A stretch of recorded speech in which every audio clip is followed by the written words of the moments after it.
This is real. This is long. And I don't know what to do.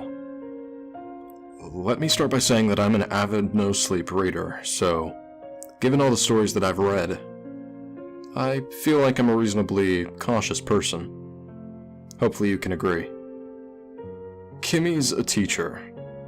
That's how she and my wife met. They studied elementary education and wound up teaching at the same school, but Kimmy moved at the end of May to teach in another county.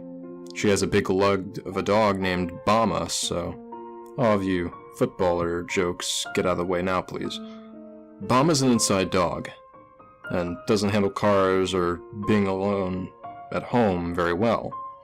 So of course I'm volunteered to watch the damn dog while the two girls are out of town training for this weekend. They left midday yesterday and will be back tomorrow, late at night. And I'm not sure if I'm going to be alive for that long. Kimmy lives a little more than 2 hours away, so Amanda, my wife, elected that I simply stay here. If you're married, I'm sure you understand just how generous your spouse is when they're not the one who has to do the work. I work a 48/96, so being off until Sunday, and never having won an argument since our wedding day, I agreed.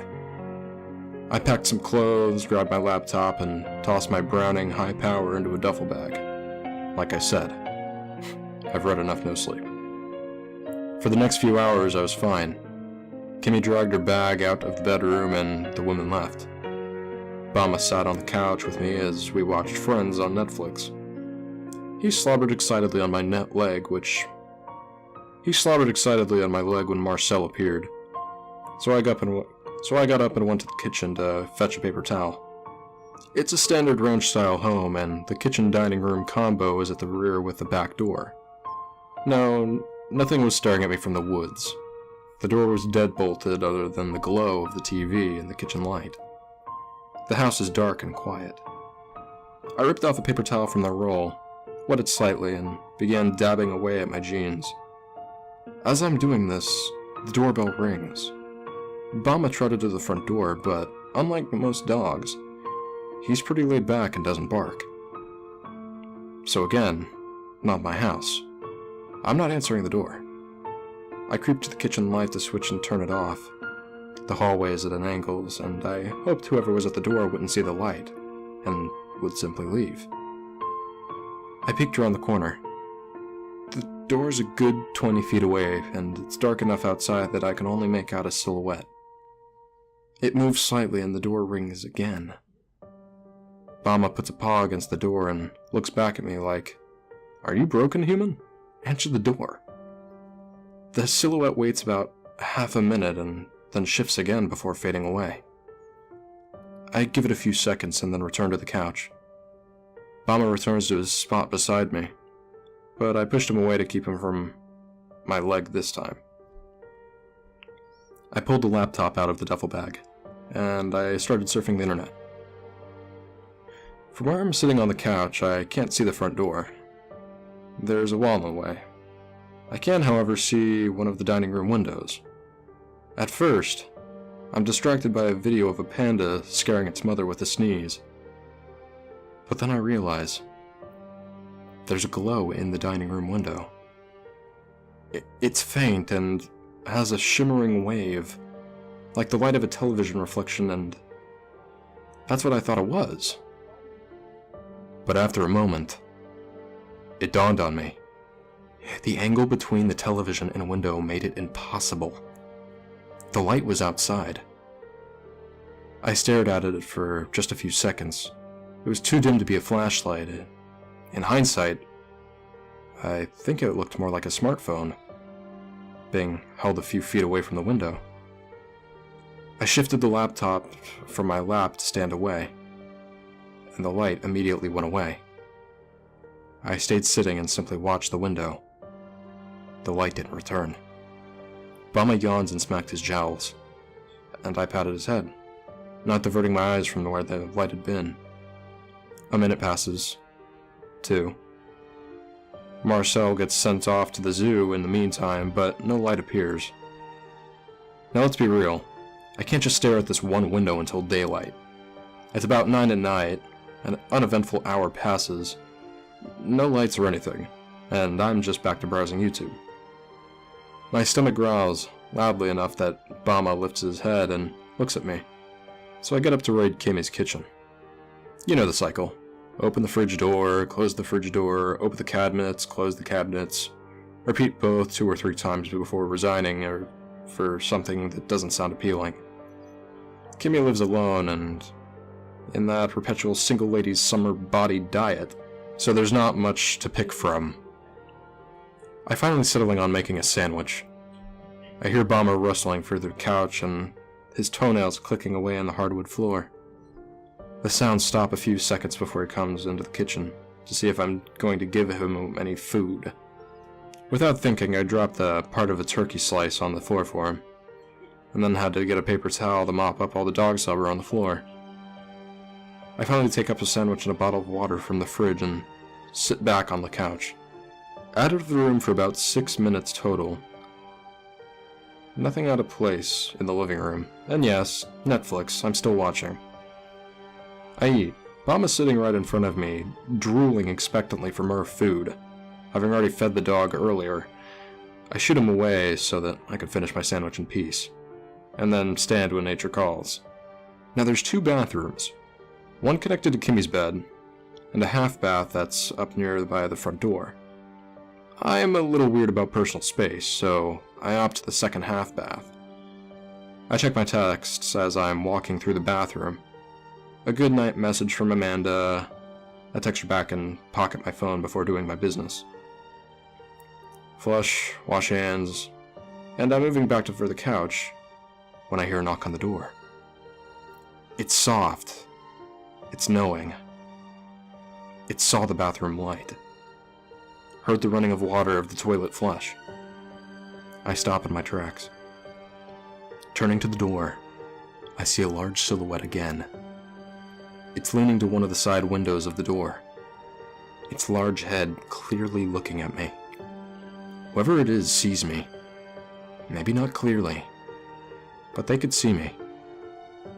My skin crawls because I spend way too much time on this board, and I flip the light switch from the front porch. But I'm in a nightmare. It seems because the light bulb doesn't turn on outside. I hesitate, thinking about noping out of this situation, and then I realize, it's the 21st century. I have a cell phone with a flashlight. I can see you, asshole. I take a step forward to the door and flip on my flashlight, moving it towards the window. The person outside doesn't budge.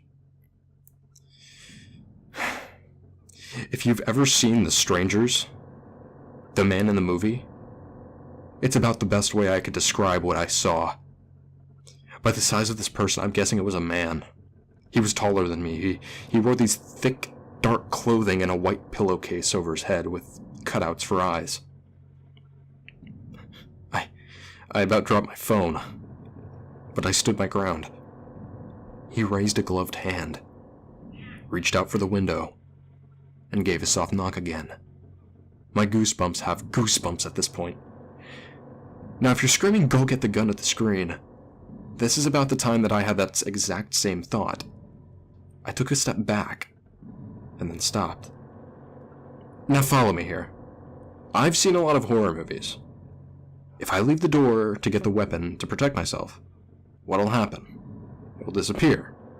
If I stay here, he's got 3 choices. He'll stare where he is, he'll enter the house, or he'll leave, and I'll at least temporarily know which way he went. If he stays still, he isn't a threat. If he commits to break in, I can easily beat him to my gun and defend myself. We both held our ground for nearly a minute, just looking at each other. I assume he was looking at me. I couldn't see his eyes, just the black slits of the pillowcase. He shifted again, pulling out a long knife, like the kabar that the military have, and he slid the tip of the blade down the window, making a scraping noise. What normally isn't a bad sound felt like fingernails on a chalkboard to me. I cringed, but I held my ground. Something pushing against the back of my leg, and despite all of the manliness and level-headedness that I might have displayed so far, I jumped and screamed, turning to see what was touching me. Bama. I turned back to the door, and you've probably already guessed. He was gone.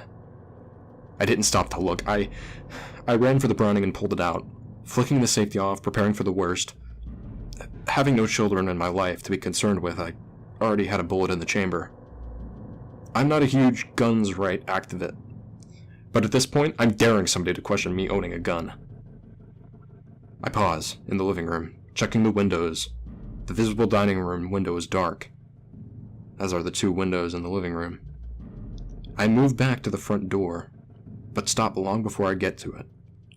The front porch light is now on. From here, I never flipped the switch off. He'd removed the bulb, so I'd have to get closer to the door if I wanted to see him, which meant he could see me more easily as well. Light was my friend, I realized. I kept the front porch light on. I ran for the back door, still deadbolted, and flipped on the patio lights. Light was my friend, I realized. I returned to the living room and turned off the TV, letting my eyes accumulate to the dark inside before peering out the living room window. I can see him. He's standing in the backyard, not trying to hide from the light. He has his arms displayed out at hip level, the long knife in one hand. From here I can actually see him better, floodlight instead of phone light. He's wearing a long black robe, black shoes or boots, black gloves, and a white pillowcase. He's not far out either, just 30 feet or so. If I could get my shaking arms under control, I could easily shoot him at this distance. I grip the pistol tightly, but I'm not quite that stupid. He hasn't broken in. He hasn't advanced on me. This could just be a really, really sick prank from a neighborhood kid. I try my best to calm myself down. This isn't a movie. He has a knife. I have a gun. He's outside. I'm inside. I think my heart rate slows, slightly, but only just. He finally moves first. He begins walking towards the bedroom side of the house. No longer caring about personal space, I go into Kimmy's room. It's a little bit of a mess, and I think I stepped on Bama's bed before reaching the window blinds. I peer out, but I see nothing. Either he moved out of the light, or moved up against the house. But he's no longer within sight. Okay, I let the blinds snap shut, and deciding that turning on the light would reveal where I was, I turned my phone light on instead to navigate the bedroom. That's when I saw the pillows on the bed. There were several, but one in particular caught my eye. It had no pillowcase on it, and it was covered in pillow fluff. The pillowcase had been removed, and the pillow had been stabbed. I brushed away the stuffing, and realized it was a smiley face. No, seriously, like a legitimate smiley face. He'd been in the house since Kimmy and Amanda had left earlier. Gun in hand, I started to check all the windows in the bedroom. One was unlocked. I locked it back and ran around the house to check on the other doors. Everything else was locked. I ended up in the front bathroom again, checking that window last. The front door. I moved to it again, the light bulb removed once more on the front porch so that he could see me. He was tapping on the window with the blade of the knife. I have a gun. If you don't leave me alone, I will shoot. I yelled as menacingly as I could through the door. I even pointed the gun at him through the window to emphasize my point. He just cocked his head slightly to one side, as if examining the gun, and then shook his head. I twisted the gun slightly to see if he saw something I didn't. But then I noticed. The 1/10 of an inch opening in the slide, where the Browning indicated whether or not there was a bullet in the chamber. was not open. There was no bullet. I pulled the slide back, but it locked open. There were no bullets in the magazine. He'd been in the house, in the living room, and in my duffel bag. He'd emptied my gun. I looked up from the gun. He wasn't using the knife to tap on the glass this time. He was using a bullet. One of my bullets. I snatched my phone out of my pocket and dialed 911 immediately. 911 operator, what is your emergency? I'm house sitting for a friend this weekend and there's someone outside with a knife. I give her the address, Kimmy's name, and my name. Stay calm, I have a unit en route. I'll stay on the phone with you until he arrives. The man outside must have noticed what was going on because he slowly backed away into the darkness and disappeared. The cop arrived, but other than the unscrewed light bulb and the torn up pillow, there was nothing to be found. He said he'd stay in the area for the rest of the evening. I didn't sleep. Nothing else happened for the rest of the night, and I left at sunrise to go to get some coffee and some more bullets.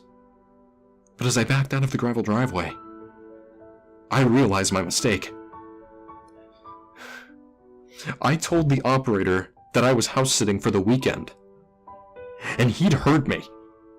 I know he did. Because drawn out in the gravel was the simple phrase, "I'll be waiting." Update. It's 9:11 p.m. It's all quiet. Guns loaded with hollow points, and I won't be leaving my side. I'll be lurking Reddit on and off for the rest of the night. I'm really hoping there's not going to be too much to update on.